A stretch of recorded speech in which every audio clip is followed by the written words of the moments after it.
All right, so this is the video for Bridges section 5.5. This is part 2. Yay. So, that's where I left off. Let's do another one.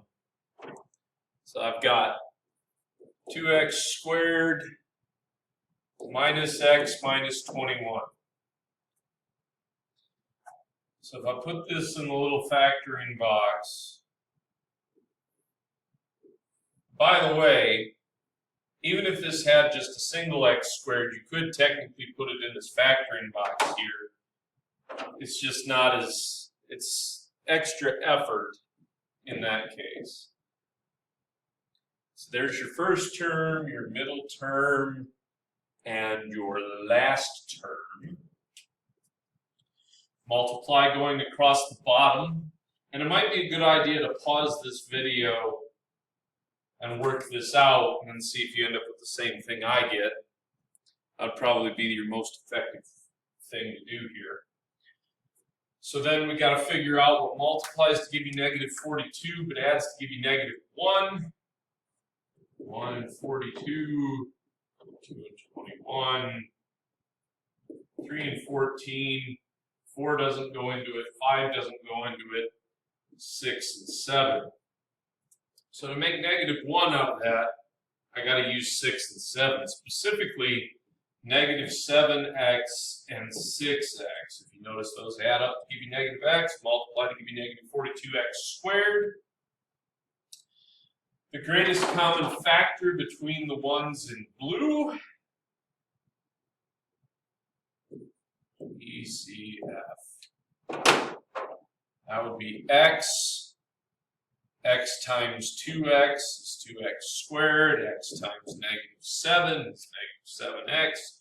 2x times 3 is 6x. And then you do little butterfly bandage kind of thing here. And in either order, your two factors would be x plus 3 and 2x minus 7.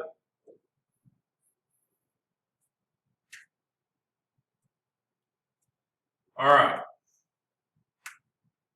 Now, obviously, if you have a method of factoring that you've been using from your previous classes, feel free to use that instead of this box.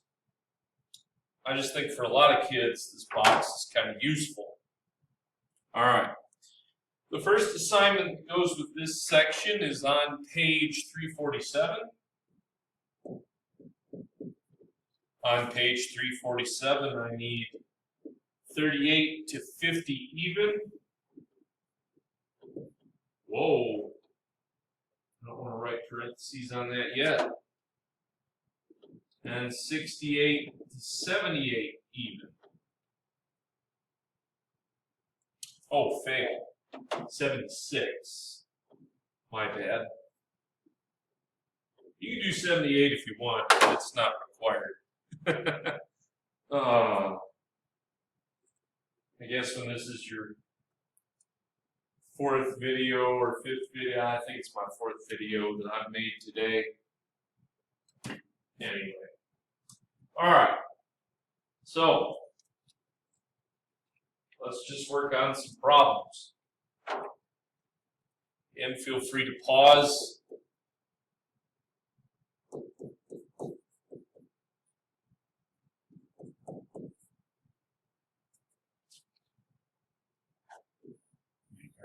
Factoring box.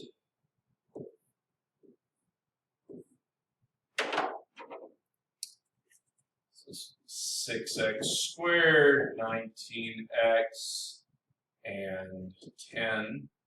So 60x squared.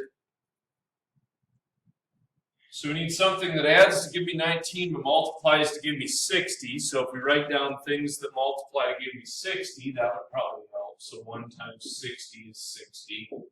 2 times 30, 3 times 20, 4 times 15, 5 times 12, and 6 times 10.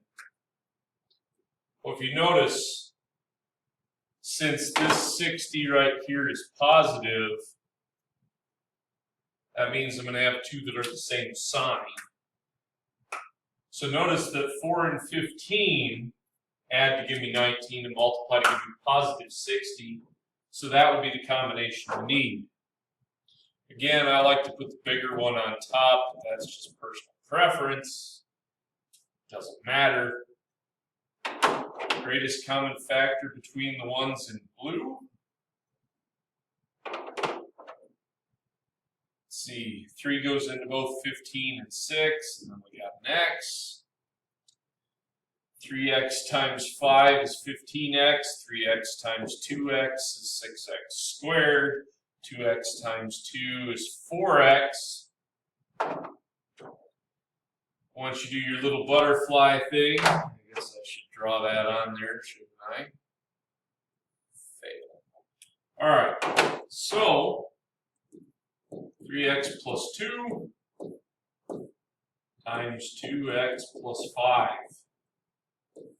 Yay! All right.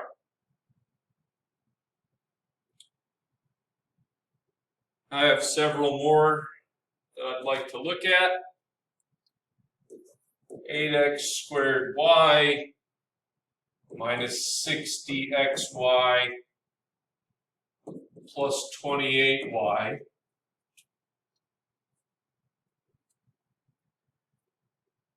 If you think back to what I've been telling you over these videos, the first thing you should always consider is there a common factor that I can pull out?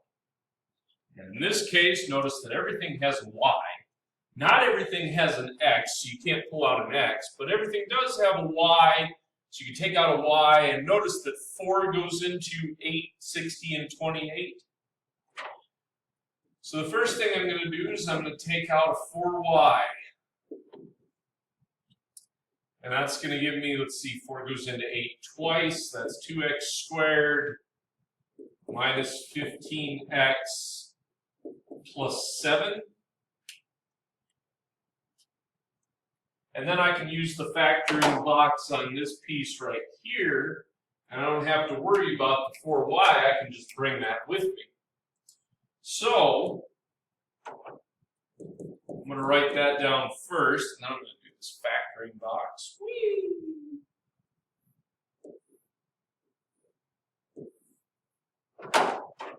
All right. Whoops. Usually helps if you do it from the right piece. So that's 2x squared minus 15x and 7. That's 14x squared. So if I multiply two negatives, I can get positive 14, but I can add to get negative 15. Incidentally, that'd be negative 14x and negative 1x, or just negative x. Greatest common factor between the ones in blue is 2x. 2x times x is 2x squared. 2x times negative 7 is negative 14x, and then this would be negative 1. So this would be 4y times 2x minus 1 and x minus 7, because that would be your little butterfly.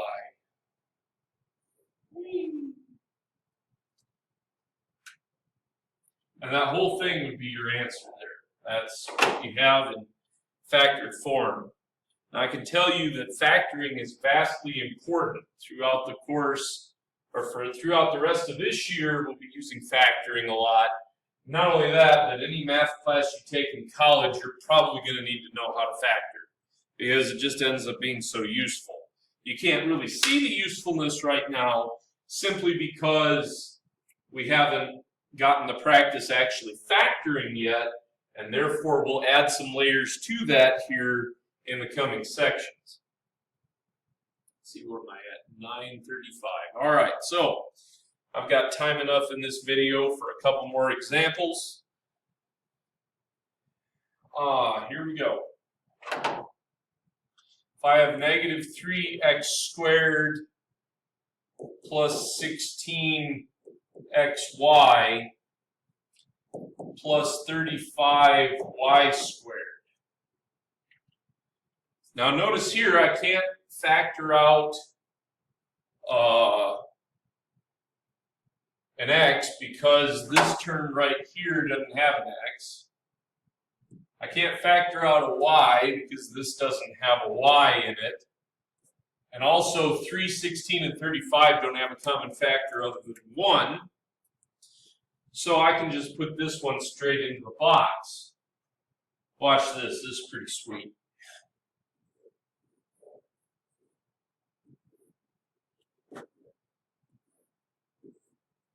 All right.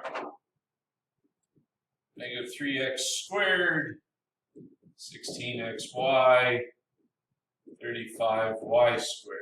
All right, now, multiplying going across the bottom, this is negative 105x squared y squared.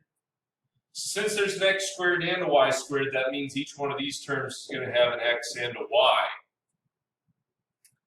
So let's see, things that multiply to give you 105. 1 and 105, 2 doesn't go into it, 3 goes into it 35 times, 4 doesn't work, 5 goes into it 21. Oh, look at that! 5 and 21. If I make that positive 21 and negative 5, and that's the combination I need. Now here's where this box is especially helpful when you're dealing with multiple variables. If you look at the two blue boxes, the common factor between those would be, you could either treat it as 3x or negative 3x, whichever. So we could make this into 3x. And then 3x times 7y is 21xy. 3x times negative x is negative 3x squared, and negative x times 5y is negative 5xy.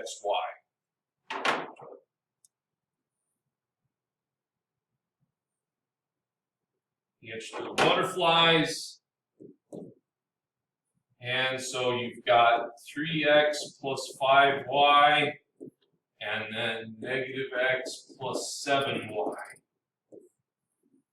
All right.